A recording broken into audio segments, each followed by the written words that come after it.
नमस्कार दोस्तों, online classes में आपका हार्दिक स्वागत है, अभिनंदन है। सभी को राधे राधे, जय श्री कृष्णा।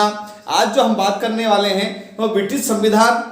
हम देख चुके हैं किस तरह ब्रिटिश संविधान का विकास हुआ था, और आज जो हम देखेंगे वो देखेंगे ब्रिटिश संविधान में अभी समय कितने महत्वपूर्ण हैं, अभी समय का लोग पालन क्यों करते हैं, उसके पीछे क्या कारण है, अभी समय कहते किसे हैं, उसके संदर्भ में बात करेंगे। तो हमारा जो टॉपिक रहेगा वो है ब्रिटिश संविधान में अभी समय। देखिए,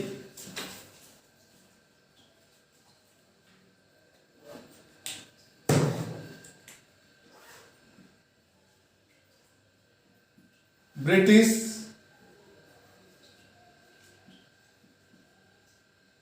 संविधान में अभी समय। अब सबसे पहले तो हमें जरूरत है कि अभी समय कहते किसे हैं, उसको जानने की आवश्यकता है कि अभी समय हम किसे कहते हैं। तो अभी समय का अर्थ देखेंगे। सबसे पहले अभी समय का अर्थ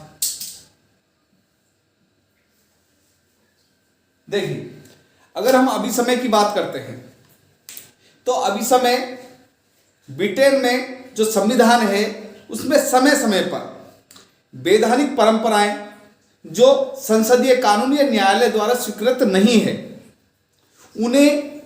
उनका पालन लोग सहर्ष करते हैं, उन्हें ही हम क्या कहते हैं, अभी समय कहते हैं। तो हम कह सकते हैं कि समय समय पर जो वैधानिक परंपराएं हैं, है ना, समय समय पर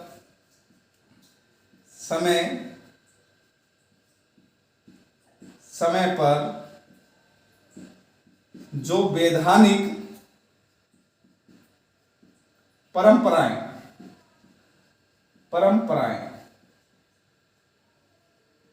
है ना, जो वैधानिक परंपराएं, समय समय पर जो वैधानिक परंपराएं हैं जो कि संसदीय कानून या न्यायालय द्वारा स्वीकृत नहीं है, जो कि संसदीय कानून व न्यायालय द्वारा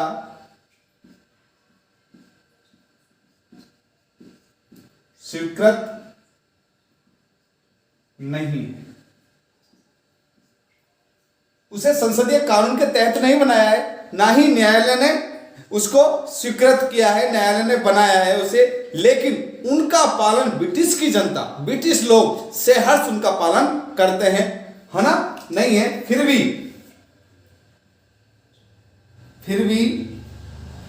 ब्रिटिश जनता, है ना, जो ब्रिटिश है, ब्रिटिश जनता उनका पालन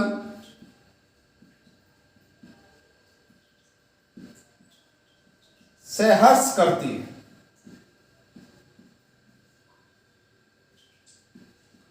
उन्हें हम क्या कहते हैं, अभी समय कहते हैं, उन्हें हम क्या कहते हैं, अभी समय कहते हैं। तो अर्थात अभी समय का सीधा सीधा आ गया कि समय समय पर जो परंपराएं बनती चली गई, जो परंपराएं बन गई, है ना, जो कि संसदीय कानून न्यायालय द्वारा स्वीकृत नहीं है, उनको संसदीय कानून के तहत, प्रक्रिया के तहत नहीं बनाया गया है, वो परंपरा के रूप में बहुत पहले से ही चलती आ रही है और लोग उनका सहर्ष बड़ी खुशी के साथ पालन करते हैं, उसे ही कहते हैं हम अभी समय। इन अभी समय जो अलिखित है और दिन प्रतिनिधि जो व्यवहार होता है उसमें ये काम आते हैं। तो ये क्या है, हम कह सकते हैं अभी समय, ये अभी समय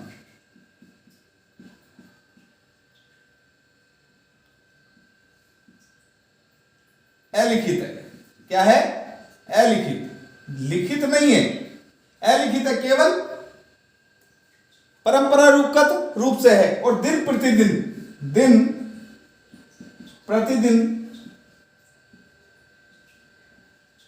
के व्यवहार में आते हैं।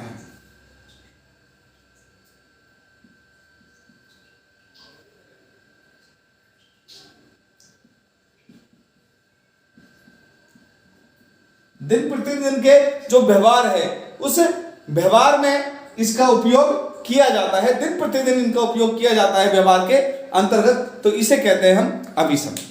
तो आपको समझ में आ रहा होगा कि अभिसमय दिन प्रतिदिन के जो व्यवहार में इंडिकेट है, जो व्यवहारिक रूप से दिन प्रतिदिन के कार्यों में आते हैं, उन्हें कहते हैं हम अभिसमय।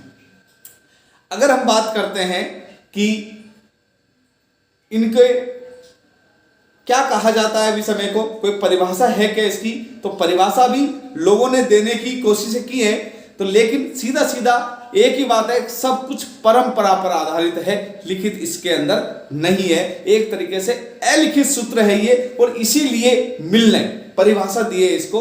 मिल ने क्या परिभाषा दी है कि जो अलिखित संविधान के जो सूत्र हैं उसे ही क्या कहते हैं हम, उसे ही अभिसमय कहते हैं। तो लिख लेते हैं, मिल की परिभाषा लिख लेते हैं। मिल क्या कहता है, देखो परिभाषा में मिल संविधान के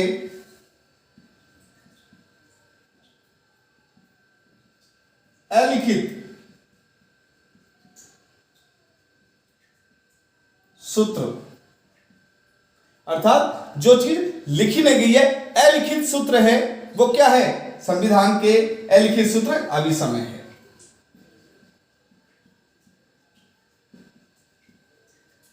ये कहा है किसने, मिल ने। तो मिल ने संविधान के अलिखित सूत्रों को ही क्या बताया है, अभिसमय बताया है। अब हम देखते हैं, चलो ये अभिसमय हो गया, इस बात को हम मान लेते हैं, एडमिट करते हैं इस बात को, जो परंपराएं हैं जो न्यायालय द्वारा स्वीकृत नहीं है, संसद के द्वारा बनाई नहीं गई है, लेकिन मानव के जो वहां के ब्रिटिश लोग हैं वो दिन प्रतिदिन के व्यवहार में उनका उपयोग करते हैं, उसके अनुसार चलते हैं, वही रीतियां, समझौते, स्वभाव और व्यवहार उनको उनके ऊपर ये आधारित है, वही क्या है, वही अभिसमय है। तो इनके अंदर, अभिसमय के अंदर हमको कुछ कैरेक्टरिस्टिक्स देखने को मिलते हैं, किन चीजों से, जैसे जो रीतियां हैं, है ना, जो रीतियां हैं, जैसे हम बात करें रीतियां, है ना, परंपराएं, स्वभाव, है ना, रीतियां, परंपराएं, स्वभाव हमारे, है ना, हमारी आदतें, एक तरीके से हम कह सकते हैं उस समय का हमारा जो व्यवहार है ना, व्यवहार, ये सब किसमें शामिल है, ये शामिल है अभिसमयों में। तो अभिसमय के अगर कैरेक्टरिस्टिक्स की बात करें उसके अंदर, तो रीतियां, परंपराएं, स्वभाव, व्यवहार में शामिल है। हमारी रीतियां, परंपराएं और स्वभाव, उनको ही अभिसमय कहा जाता है। तो अभिसमय ओवरऑल वो वैधानिक परंपराएं हैं जिनको कानून ने नहीं बनाया है, जिनको संसद ने नहीं बनाया है, वो अपने आप कानून के रूप में मानी जाती है लोगों के द्वारा, लोग उनका पालन से हर्ष करते हैं, वही है अभिसमय। ये आपको समझ में आ गया होगा। और मिल ने सीधा सीधा कहा है कि अभिसमय संविधान के अलिखित सूत्र, अर्थात वो संविधान में शामिल है लेकिन लिखित रूप से नहीं है, अलिखित रूप से है। क्लियर हो गया। चलो आगे हम बात करते हैं कि अभिसमयों का पालन क्यों किया जाता है लोगों के द्वारा, लोग अभिसमय का पालन क्यों करते हैं, क्या पीछे, इसके पीछे कोई फोर्स है, इसके पीछे कोई दंडकारी कानून है क्या। अगर हम बात करते हैं कोई पीछे दंडकारी कानून है कि इसके पीछे क्या कारण है कि लोग इनका उपयोग करते हैं, लोग इनको मानते हैं और मानते आ रहे हैं, इसके पीछे कुछ तो कारण रहा होगा। उन कारणों की बात जानने की कोशिश करते हैं। चलिए बात करते हैं कानूनों को जानने की। इसका आप स्क्रीनशॉट ले सकते हो।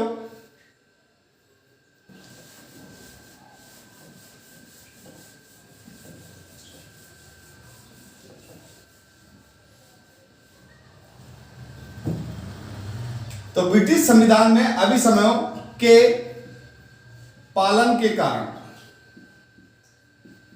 क्या क्या कारण है, इन पालनों के कारणों की बात करेंगे, है ना।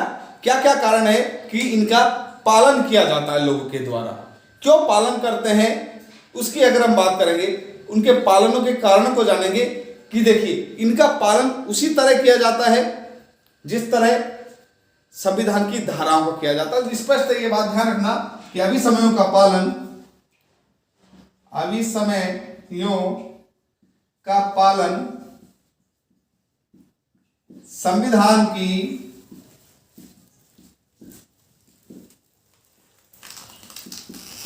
धाराओं के अनुसार किया जाता है।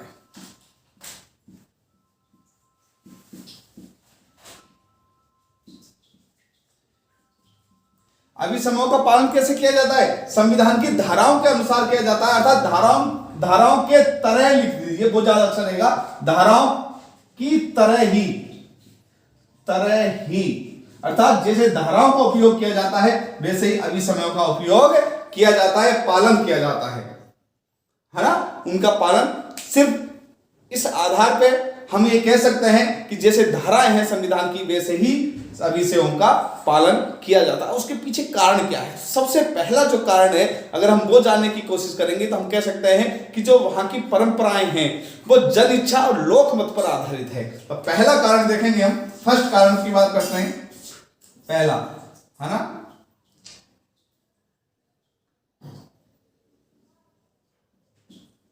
अभिसमय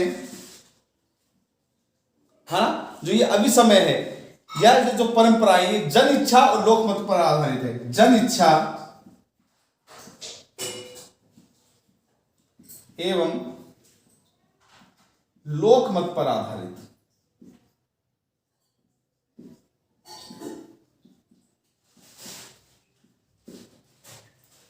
तो अभिसमय जन इच्छा पर आधारित है, लोकमत पर आधारित है। इसके बारे में जो लावेल है उसने स्पष्ट कहा है कि नैतिकता के जो नियम है ना, वो परंपराओं के अंदर पाए जाते हैं। तो इसके अंदर हमें इन अभिसमयों के अंदर क्या मिलते हैं? नैतिकता के नियम मिलते हैं। नैतिकता के नियम क्या मिलते हैं? नैतिकता के नियम हमें अभिसमयों के अंदर पाए जाते हैं।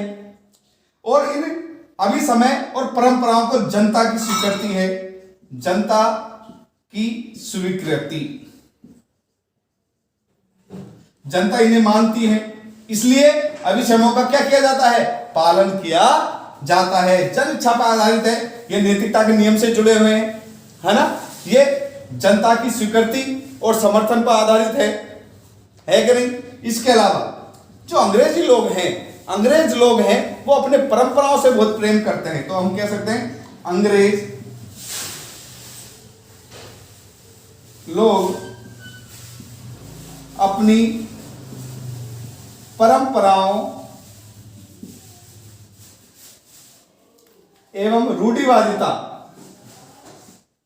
जो रूढ़िवादिता है, अब कह सकते हैं रूढ़िवादी कह सकते हैं, जो रूढ़िवादिता है उसके प्रति, तो रूढ़िवादी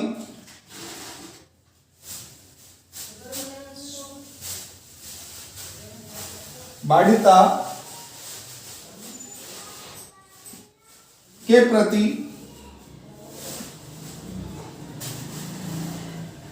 सम्मान रखते हैं।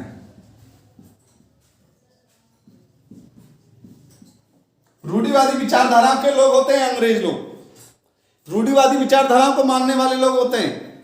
तो जनता का बहुमत इन्हें हासिल है अभिसमयों को, जनता क्या चाहती है वो इनको हासिल है, जनता नैतिकता चाहती है, जनता कल्याण चाहती है, और जो नैतिकता और कल्याण है वो अभिसमयों के अंदर मौजूद है। और जनता इनका आदर करती है, इसलिए सरकार भी इनकी आदर करती है। तो क्या करती है? हम कह सकते हैं जनता इनका आदर करती है, जनता इनका आदर करती है।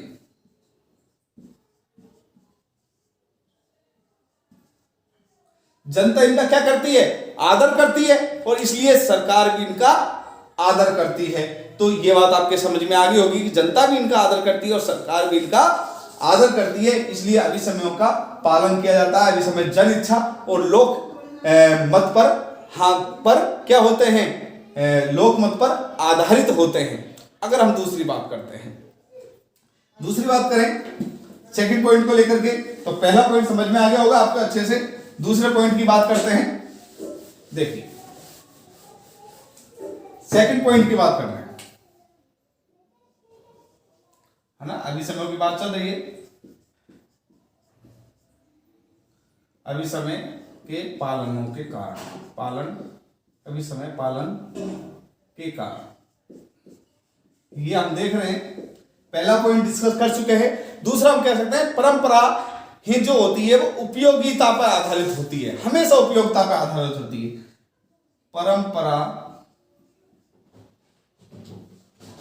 परंपराएं उपयोगिता पर आधारित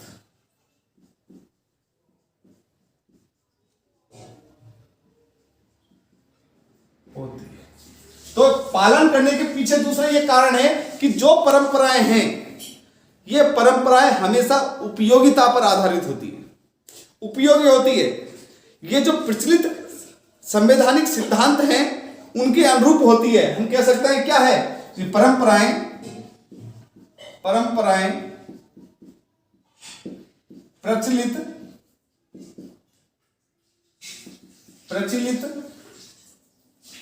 जो प्रचलित है, क्या नाम है अपना, संवैधानिक सिद्धांत होते हैं, इनके अकॉर्डिंग होती है। तो प्रचलित संवैधानिक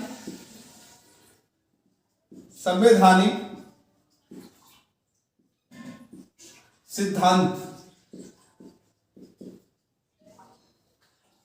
के अनुरूप होती है,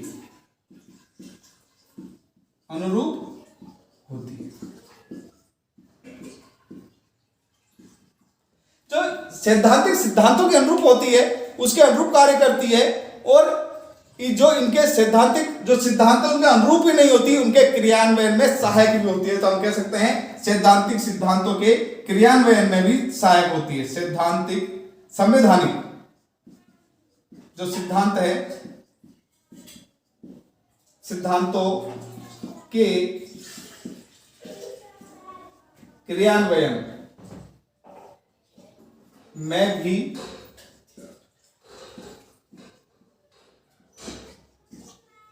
सहायक होती है। तो इसमें भी सहायक होती है, क्रियान्वयन में भी सहायक होती है। तो हम कह सकते हैं परंपराएं उपयोगिता पे आधारित होती है, क्योंकि संवैधानिक सिद्धांत है ये हमेशा उपयोगी है। सिद्धांत हमेशा उपयोगी होते हैं और इनके क्रियान्वयन के लिए परंपराएं उपयोगी है। परंपराएं हमेशा बनी रहने का एक ही कारण है, उसकी उपयोगिता। हम कोई भी काम करें, कुछ भी सोचे, हम कब तक उस काम को करते रहते हैं जब तक कि वो हमारे लिए उपयोगी है। करते हैं कि नहीं करते? तो जब तक हमारे लिए कोई चीज उपयोगी, हम लगातार उसका उपयोग करते हैं और सहर्ष करते हैं। तो ये उपयोगिता पे जो परंपराएं डेवलप हुई है, जो अभी समय डेवलप हुए हैं, इनके पीछे एक बहुत बड़ा कारण है, वो है उपयोगिता। और ये उपयोगिता के आधार पर ये संवैधानिक सिद्धांतों को क्रियान्वयन के लिए बहुत ज्यादा कारगर हुए हैं। तो हम कह सकते हैं यहाँ पर कि जो परंपराएं हैं वो उपयोगिता पर आधारित होती है और संवैधानिक सिद्धांतों के अनुरूप होती है, संवैधानिक सिद्धांतों के क्रियान्वयन में सहायक होती है। समझ में आ गया होगा। तीसरी बात करते हैं राजनीतिक दलों का एक मत, है ना। तो ये जो विचार है वो लास्की के हैं। ये विचार किसके हैं? लास्की के। लास्की कहता है ये बात। कौन कहता है? लास्की कहता है। और जो परंपरा जन इच्छा पर आधारित होती है वो किसने कहा था? लावेल ने कहा था। बिल्कुल पूछा जा सकता है इस तरह के प्रश्न, है ना। तो ये समझ में आ गया। तीसरे पॉइंट पर चलते हैं, बात करते हैं थर्ड पॉइंट की। देखिए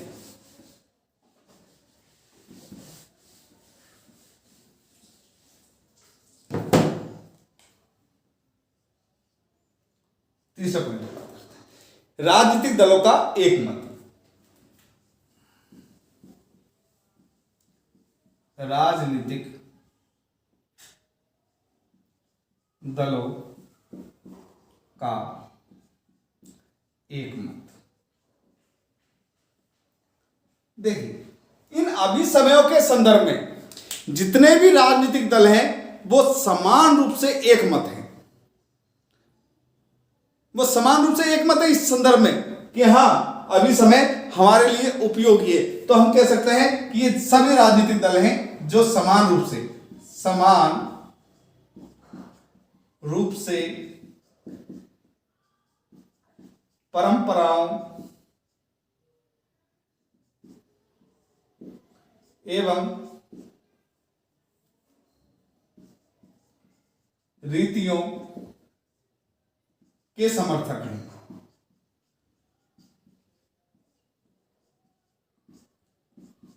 देखिए, कोई परंपरा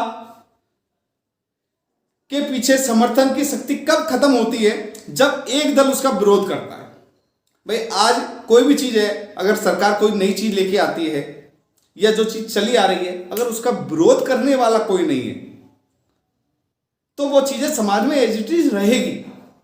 अब जब भी कोई सरकार, कोई राजनीतिक दल सरकार बनाती है या सत्ता में आती है तो वो उसके पक्षधर होती है, क्योंकि जनता की सहमति उसके पीछे होती है। इसके अलावा उसका विरोध भी विरोधी दल नहीं करता है, क्योंकि उन्हें भी पता है कि जनता की सहमति इन अभिसमय, इन परंपराओं, इन रीतियों के पीछे है। और अगर वो दोबारा मौका मिलने पर कहाँ आएंगे? सत्ता में आएंगे। तो सत्ता में अगर हमने इनका विरोध किया तो हम सत्ता में दोबारा नहीं आ सकते। तो एक तरीके से हम कह सकते हैं सभी दल देश के सामाजिक और राजनीतिक ढांचे की आधारभूत बातों में एक मत है। तो हम कह सकते हैं सभी दल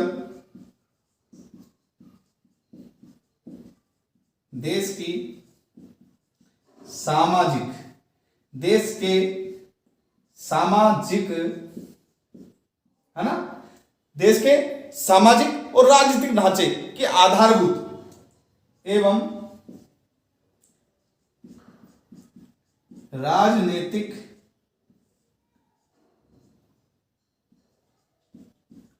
ढांचे के आधारभूत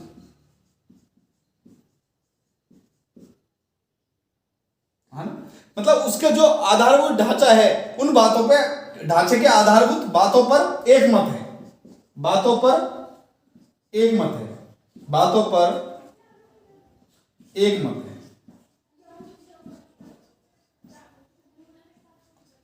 तो राजनीतिक दल सभी इस परंपराएं, रीतियों के समर्थक रहे हैं। सामाजिक एवं आधारभूत बातों, जो राजनीतिक ढांचा है उसके समर्थक रहे हैं, और कहते हैं कि हम उनमें चेंज नहीं करना चाहते हैं, किसी तरीके का चेंज नहीं चाहते हैं, कोई परिवर्तन हम उसमें नहीं चाहते हैं।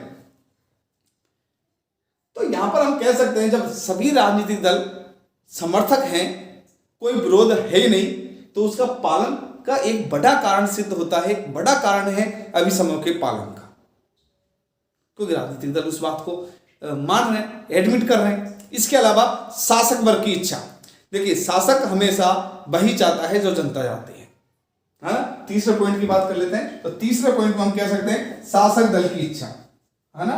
तो शासक दल की इच्छाएं भी बहुत बड़ा रोल अदा करती है।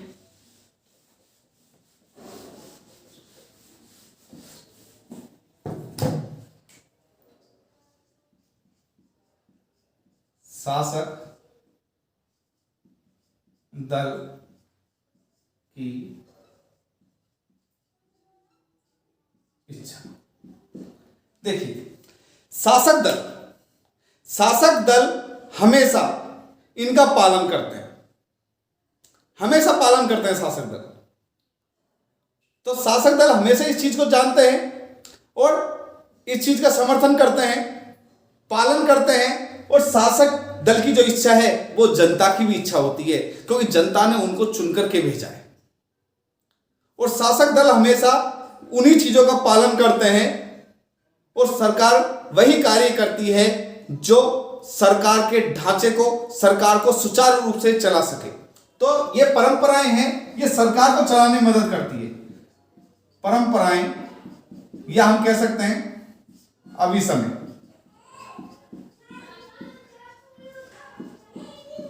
सरकार को चलाने में सहायता करती है।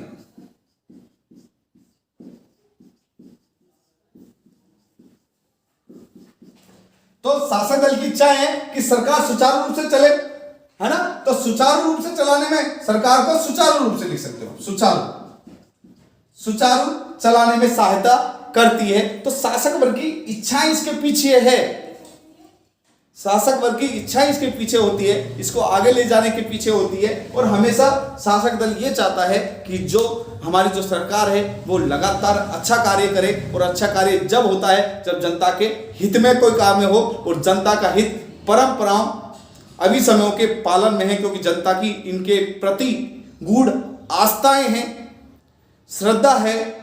तो हम कह सकते हैं जनता की जो श्रद्धा है उसी वही शासक दल की इच्छा बन जाती है। तो इस आधार पर हम कह सकते हैं कि परंपराएं अभिसमय सरकार को सुचारू रूप से संचालन करने में वो करती है। इसके अलावा परंपराओं का अगर हम उल्लंघन करते हैं तो कानून के उल्लंघन का भी भय लगा रहता है, उसकी भी हम बात कर लेते हैं। नेक्स्ट बात करते हैं चौथे नंबर की बात करें, है ना। तो चौथे नंबर की अगर हम बात करें, नेक्स्ट पॉइंट की अगर हम बात करें, तो हम कह सकते हैं कि जो परंपराएं हैं उनके उल्लंघन से कानून के उल्लंघन का भी भय बना रहता है। परंपराओं या अभिसमय के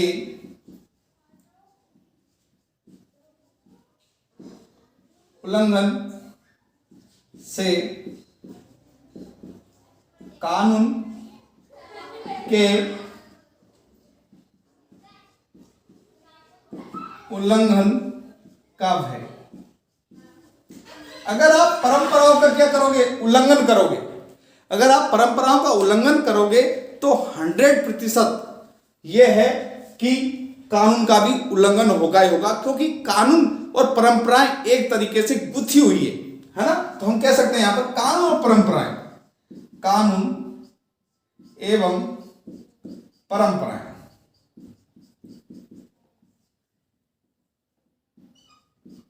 एक दूसरे से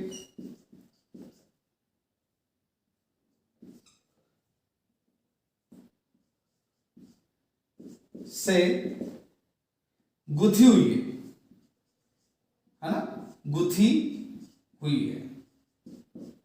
अर्थात इस तरह मिक्स हो चुकी है कि पता ही नहीं चलता कौन सा तो कानून है और कौन सी परंपराएं हैं।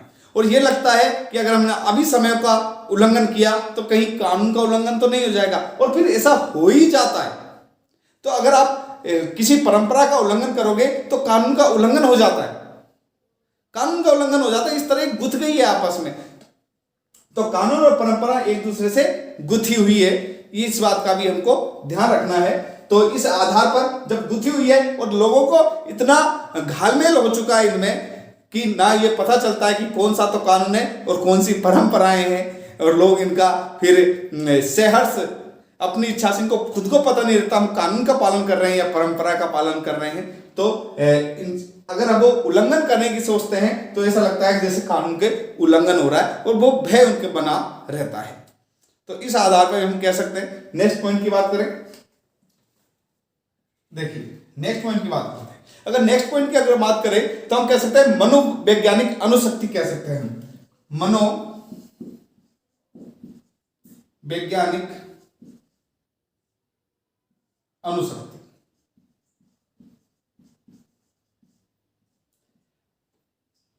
मनोवैज्ञानिक अनुशक्ति क्या है? देखिए, जब आप किसी चीज को लगातार उपयोग करते जा रहे हो, कंटिन्यू किसी चीज का आप लगातार उपयोग कर रहे हो, तो वो आपके स्वभाव में शामिल हो जाती है, आपके मनोविज्ञान में, मन और मस्तिष्क में बैठ जाती है। आप उससे अलग नहीं हो सकते। आप चाहकर भी अगर सोचो कि हम उससे अलग हो जाएं तो नहीं हो पाता, क्योंकि वो आपको इस तरह आपके दिमाग, दिल और दिमाग में इस तरह घर कर गई होती है कि वो मनोवैज्ञानिक रूप से आपके लिए जरूरी हो जाती है, क्योंकि वो हमारी आदतों में शामिल हो जाती है, हमारे डेली रूटीन व्यवहार में वो शामिल हो जाती है। तो एक मनोवैज्ञानिक अनुशक्ति होती है इन परंपराओं के पीछे, जो लिखित और अलिखित अगर हम बात करें, लोगों के जो स्वभाव है उनमें वो नियमों का पालन शामिल हो जाता है, चाहे वो लिखित हो चाहे अलिखित हो, क्या फर्क पड़ता है? कोई फर्क नहीं पड़ता उस समय। भाई आज हम ये सोचे कि ये कहा जाता है कि ट्रैफिक पर रेड सिग्नल पर रुकना होता है, ये परंपरा बन गई कि जहां लाल अगर कहीं वो बना दे, कोई झंडा लहरा दे तो वहां रुक जाओ, वहां खतरे का निशान है, एक तरीके से ये परंपराएं बन गई। अब ये कानून नहीं है मानो, तो आपके दिमाग में एक तरीके से इस तरह की साइकोलॉजी बन जाती है कि मुझे तो यहाँ रुकना ही है। तो हम अपने आप इस तरह का कार्य करना शुरू करते हैं, क्योंकि उसके पीछे एक मनोवैज्ञानिक कारण बन जाता है, वो हमारे रोज रूटीन में शुरू हो जाता है। जैसे आप सुबह 5 बजे हम कहते हैं अरे नहीं सुबह 5 बजे उठ जाते हैं, अब कोई कानून नहीं क्या 5 बजे उठने का कि आप 5 बजे उठो, लेकिन हमारे स्वभाव में वो शामिल हो गया, पता नहीं अपने आप 5 बजे उठ जाते हैं, चाहे कोई भी काम नहीं है 5 बजे उठे और अपने जॉगिंग पे लग जाते हैं, है ना। तो एक तरीके से ये नियम हम कंटिन्यू फॉलो करते आ रहे हैं, तो ये हमारे मनोविज्ञान में, हमारे मन और मस्तिष्क में शामिल हो चुके हैं, तो हम इनको अलग नहीं कर सकते। तो एक बड़ी फोर्स हम इसके पीछे कार्य करती है, वो है मनोवैज्ञानिक अनुशक्ति, जो कि अभिसमयों के पालन का एक बहुत बड़ा कारण है कि लोग अपनी इच्छाओं के विरुद्ध कुछ नहीं करना चाहते। इसके बाद अगर हम बात करें तो राजनीतिक कठिनाइयां उत्पन्न होने की संभावना हो जाती है। अगर हम बात करते हैं कि क्यों और कहा जाता है, तो राजनीतिक कठिनाइयां। नेक्स्ट अगर हम पॉइंट की बात करें कि अगर हम अभिसमयों का पालन नहीं करते हैं तो राजनीतिक कठिनाइयां उत्पन्न हो जाती है। राजनीतिक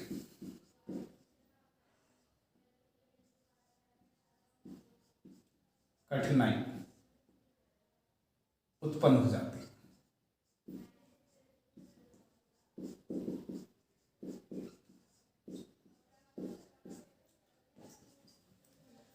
अब बताओ राजनीतिक कठिनाइयां किस तरह उत्पन्न हो जाती है भाई। देखिए, अगर हम इन अभिसमयों का पालन नहीं करते हैं तो राजनीतिक कठिनाइयां उत्पन्न होती है। उसके पीछे है कि जो ब्रिटिश सरकार है उसके का जो व्यवहार है वो अभिसमयों के अकॉर्डिंग हो चुका है, वो उनके अकॉर्डिंग काम करने के अभ्यस्त हो चुके हैं, गवर्नमेंट खुद अभ्यस्त हो चुकी है। तो अगर हम उनके अकॉर्डिंग काम नहीं करेंगे तो राजनीतिक कठिनाइयां आएंगी हमारे सामने, राजनीतिक रूप से रुकावटें पैदा होगी हमारे लिए।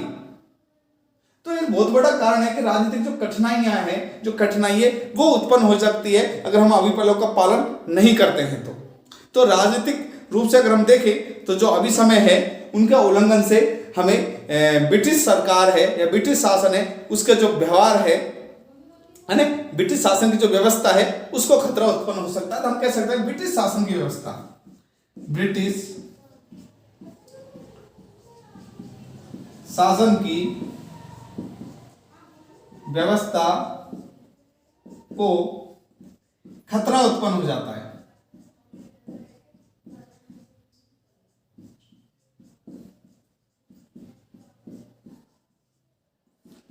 खतरा उत्पन्न होने के पीछे क्या है कि जो ये जो अभिसमय है, जो परंपराएं हैं, ये राजनीति को एक तरीके से ऊंचाइयों पे लेके जाती है, राजनीति के का आधार स्तंभ बनी हुई है।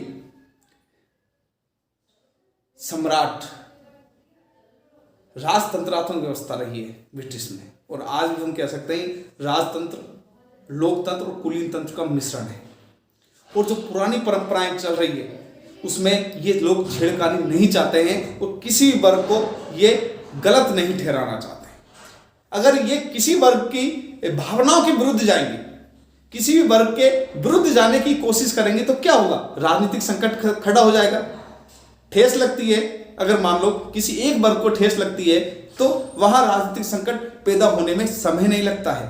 तो भावनाओं के विरुद्ध नहीं जाना चाहते किसी भी वर्ग के, किसी वर्ग की भावनाओं के विरुद्ध बिल्कुल कार्य नहीं करना चाहते हैं ये लोग। तो अगर राजनीतिक कठिनाइयां उत्पन्न हो जाएगी, अगर ब्रिटिश शासन की व्यवस्था को खतरा उत्पन्न हो जाएगा अगर अभिसमयों का पालन नहीं किया गया तो लावेल ने कहा है यदि राज सत्ता के जो संचालक वर्ग है, वो चलाने वाला जो सरकार है, वो अभिसमय का अगर उल्लंघन करेगी तो देश में विरोध की लहर फैल जाएगी। तो क्या हो जाएगी, अगर हम कहते हैं कि अगर सरकार या सत्ता अभिसमय का पालन नहीं करती है, पालन नहीं करती है तो जनता के अंदर विरोध की लहर फैल जाएगी।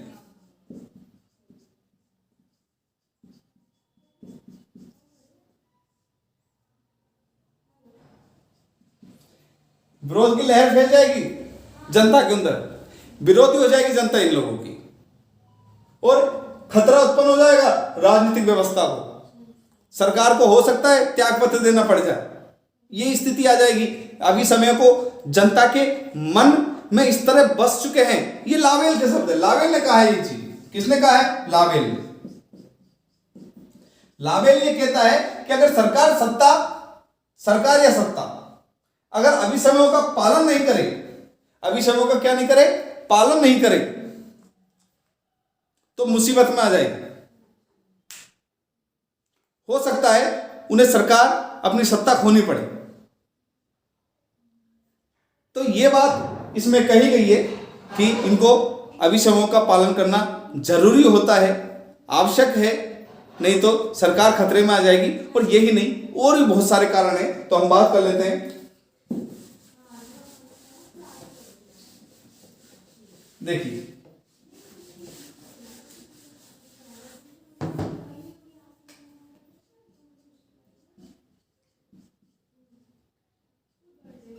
ब्रिटिश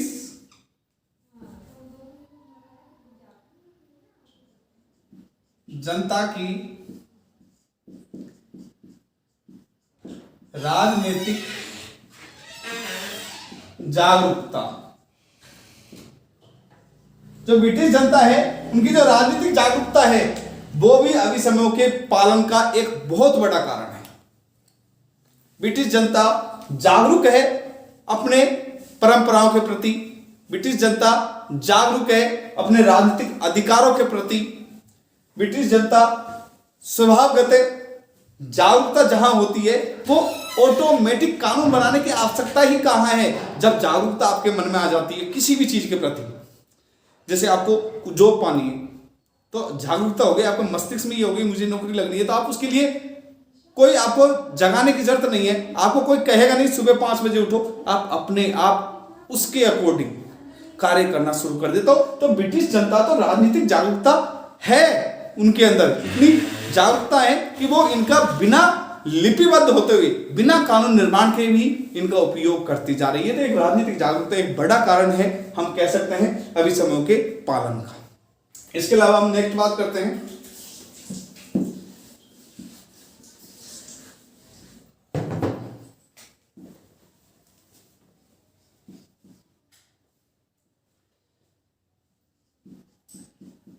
अभिसमयों के पालन के पीछे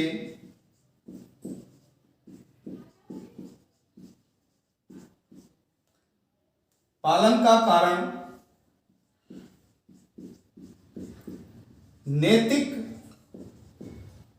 आचार संहिता।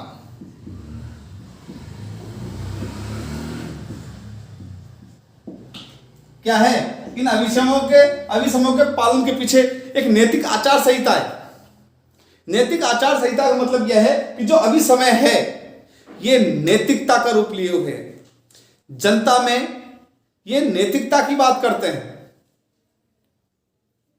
ये जनता के विरोधी नहीं है, ये जागरूकता के विरोधी नहीं है।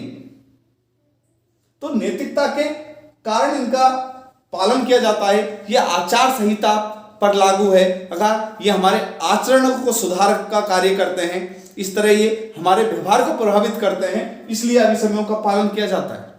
तो इसके पीछे एक नैतिक और आचार संहिता काम करती है कि हम किसका पालन करें, हम इन अभिसमयों का पालन करें। और उसके पीछे सबसे बड़ा नेक्स्ट कारण करें, है ना, सम्राट एवं हम कह सकते हैं राजतंत्र। सम्राट और राजतंत्र ये अभिसमयों के पीछे एक बहुत बड़ा कारण है कि आज भी वहां के लोग सम्राट और राजतंत्र के प्रति सम्मान की भावना रखते हैं, आदर की भावना वहां पाई जाती है। वहां लोग सम्मान करते हैं सम्राट का, आदर करते हैं सम्राट का, और ये जो परंपराएं हैं उन वो सम्राटों के समय से चली आ रही। सम्राट, या हम कह सकते हैं वहां के राजा, उन परंपराओं के लोगों के थोप नहीं रहे हैं, उन परंपराओं को आधार पर अपनी जीवंतता बनाए हुए हैं। ऐसा लगता है लोगों को कि अगर हम परंपराओं का पालन नहीं करेंगे तो इस सम्राट का क्या होगा, अपमान होगा, क्योंकि ये उस समय से चलती आ रही है जब से राजतंत्र हमारे यहाँ था। तो ये सम्मान की बात है। इसके अलावा पीछे नैतिक शक्ति तो है ही है, तो बुराई कुछ है ही नहीं, जागरूकता उसके पीछे है। तो इन सब कारणों से हम कह सकते हैं। इसके अलावा नेक्स्ट है कि ब्रिटिश जनता अभी समयों की अभ्यस्त हो गई है, अभी समयों की अभ्यस्त हो गई है।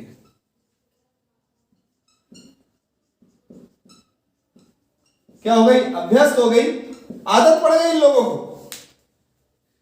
जब आदत पड़ जाती है किसी चीज की तो छूटती है क्या, नहीं छूटती है, और उसमें ही रहना चाहता है व्यक्ति, वो उससे अलग नहीं होना चाहता।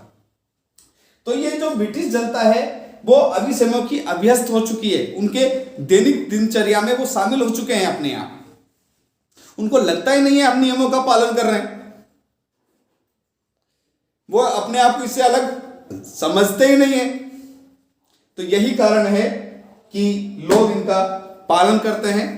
तो आज का हमारा ये टॉपिक अभिसमयों के पालन का कारण और अभिसमय किसे कहते हैं पूरा होता है। एक बार मैं आपको ब्रीफ कर देता हूं इसका।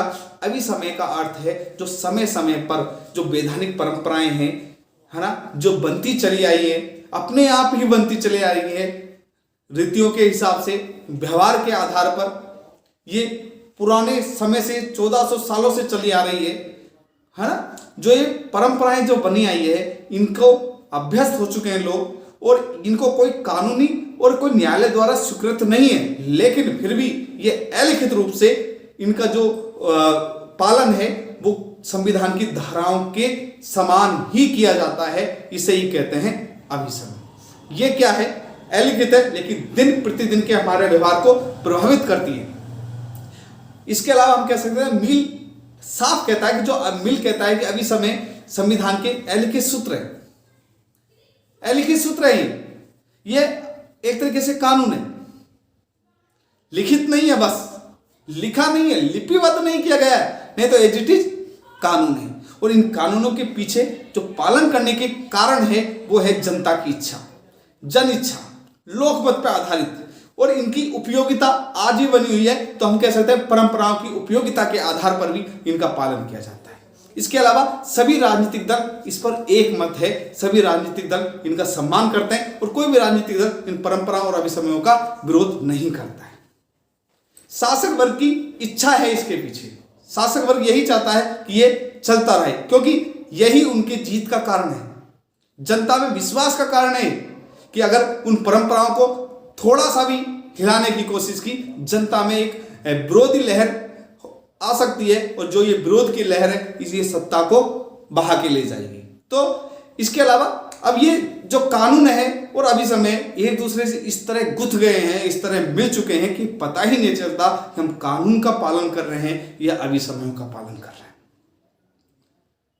तो लोग इस तरह अभ्यस्त हो चुके हैं इस चीज के कि लोग अपने आप पालन कर रहे हैं। हम कह रहे हैं कि इसके पीछे एक मनोवैज्ञानिक अनुशक्ति कार्य कर रही है। हमारा जिस तरह एक रूटीन बन जाता है मनोविज्ञान के आधार पर कि हम वही कार्य करते हैं जो हम करते आ रहे हैं, तो इसके पीछे भी जो अभिसमयों के पालन है उसके पीछे भी लोगों की मनोशक्ति शामिल हो चुकी है। लोगों को मनोवैज्ञानिक रूप से वो चीजें कानून की तरह ही लगती है और उनके दैनिक व्यवहार में वो शामिल हो चुकी है। तो एक बहुत बड़ा कारण है मनोवैज्ञानिक अनुशक्ति। इसके अलावा ऐसा लगता है कि अगर हम इनका उल्लंघन करने जाएंगे तो कहीं कानूनों का उल्लंघन ना हो जाए। और जब भी हमने लोगों ने वहां पर इस तरह सोचा, उन्होंने लगा कि इसका उल्लंघन किया तो कहीं ना कहीं वो कानून से टकराती है, क्योंकि इस तरह गुथे हुए हैं वो लोग। तो लावेल कहता है यदि राज सत्ता और संचालक वर्ग अभिसमयों का उल्लंघन करेगा तो देश में विरोध की लहर चल जाएगी, और ये विरोध की लहर जनता सरकार को बहा के ले जाएगी। तो आज के लिए इतना ही। तो आज हमने देखा ब्रिटिश संविधान के अभिसमयों का अर्थ देखा, उसके कारण देखे, किस तरह के प्रकार में हमने रीतियां, समझौते, स्वभाव, व्यवहार, ये सब अभिसमयों के अंदर शामिल होते हैं। तो आज के लिए इतना ही, धन्यवाद, जय हिंद, राधे राधे। फिर मिलेंगे नेक्स्ट क्लास में नए टॉपिक के साथ। जय हिंद।